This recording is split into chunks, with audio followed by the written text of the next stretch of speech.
Our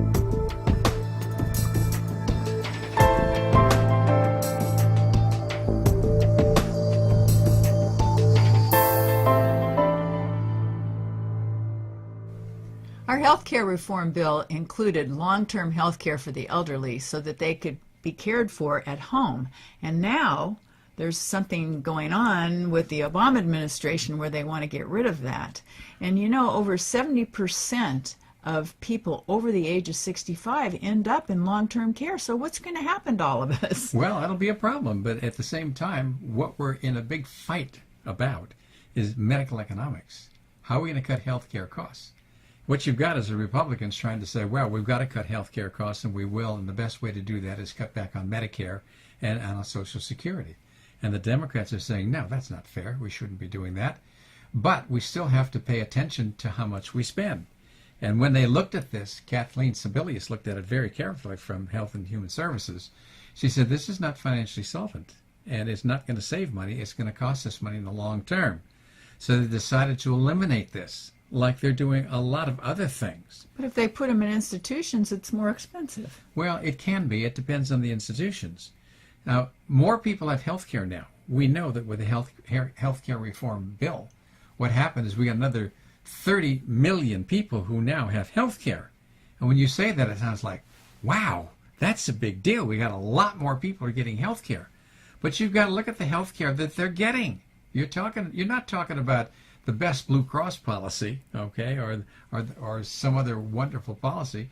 You're talking about Medicaid. Medicaid, you know, I worked at the county hospitals in my training.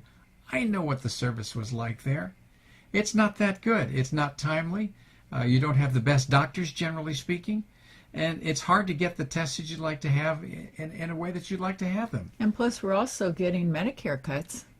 Well, that too. I mean, we're looking at 2% per year for up to 10 years, and so we're looking at a possibility of a 20% cutback in how much we spend in health care for Medicare. And that's when we need it. So we're looking at 30 million more people in the system. We're looking at ways to try and cut costs. And what we're doing is we're destroying our healthcare system so that it doesn't have the services, it doesn't have the timeliness to it. It's totally unattractive. And it's more expensive, and their profits are up. Well, meaning the insurance companies are making more money than ever. So when we had this Healthcare Reform Act a few years ago, it sounded like at least there was something we were getting. The insurance companies couldn't do what they call rescission anymore. They couldn't, for example, if you had breast cancer, just throw you out of the program, which they were doing by design and saying, go ahead, sue us. We now know that people that are under the age of 26 are going to be covered by their parents' insurance program. Those are things that are good. There's some preventive services that are going to be added too, but there are problems with trying to collect on them. And people don't like it that health insurance is mandatory.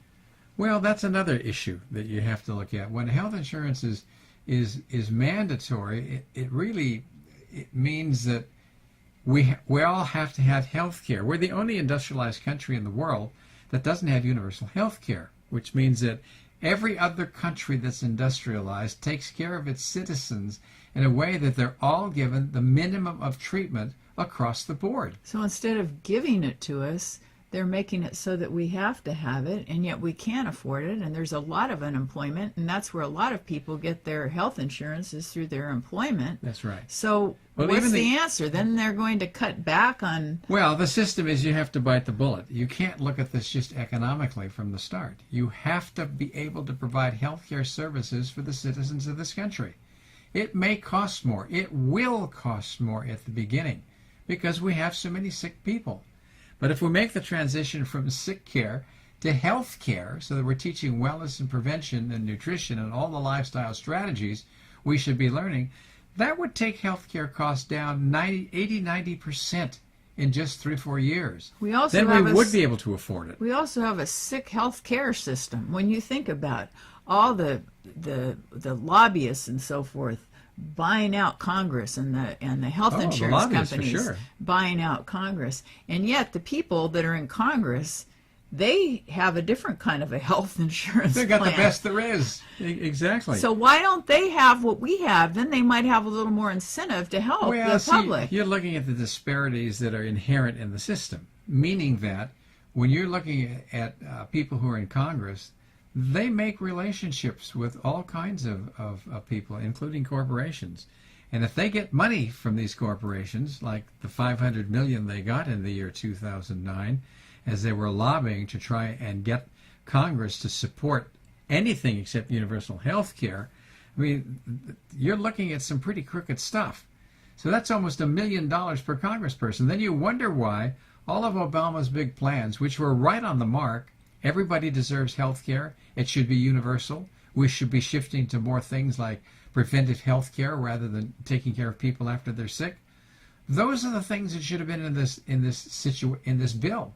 But the problem is that there's so much control on the part of the insurance industry and big pharma. There are billions of dollars that they can spend easily because it's a great investment. And actually, they only had to spend $500 million, which is the deal of the century, to go ahead and purchase Congress so that they could still control a $2.5 trillion business. That was a good business deal. That was a good business deal. And Congress unwittingly went for it. The American public was outraged. But now we're starting to look at things because we're being brainwashed is, do we want socialized health care? So what have we accomplished with this new health care reform? It sounds like it's failed. It has failed. And there's not a lot that it's going to bring to us.